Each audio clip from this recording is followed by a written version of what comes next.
بسم اللہ الرحمن الرحیم۔ شروع اللہ کے نام سے جو بڑا مہربان نہایت رحم والا ہے۔ السلام علیکم ورحمۃ اللہ وبرکاتہ۔ اسلامک سینٹر چینل میں خوش آمدید۔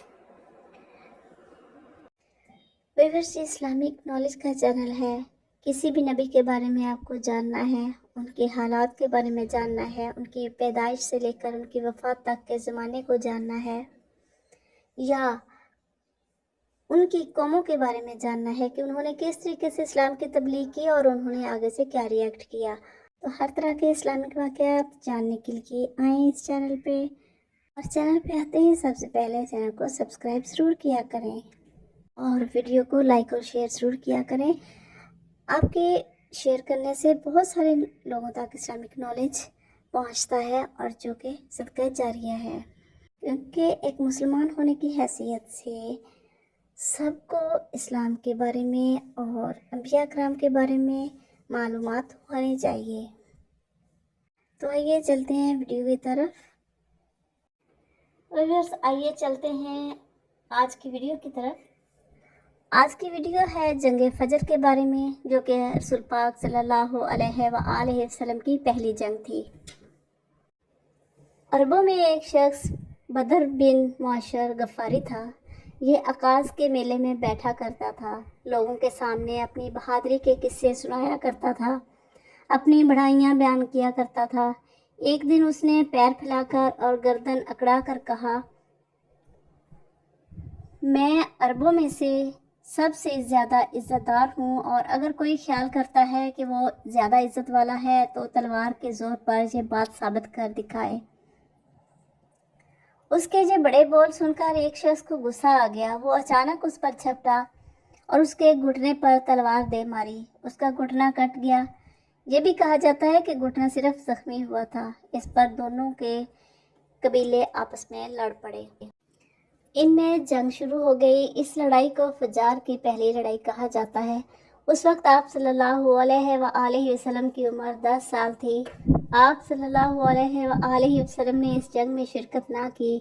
فجار کی دوسری لڑائی بنو عامر کی ایک عورت کی وجہ سے ہوئی۔ بنو کنانہ اور بنو عامر دونوں قبیلے اپنی بہادری، غیرت اور قبائلی عصبیت میں مشہور تھے۔ ان کے درمیان اکثر چھوٹی موٹی لڑائیاں اور تنازعات چلتے رہتے تھے، لیکن کبھی کبھی تجارتی میلوں اور شادی بیاہ کے موقع پر امن کا ماحول بھی قائم ہو جاتا تھا۔ اسی دور میں بنو کنانہ کا ایک نوجوان خالد اپنی خوبصورتی، شاعری اور گھڑ سواری کی مہارت کی وجہ سے مشہور تھا۔ اس کی نگاہیں بنو عامر کی ایک نوجوان لڑکی لیلا پر پڑیں، جو اپنی خوبصورتی اور ذہانت میں بے مثال تھی۔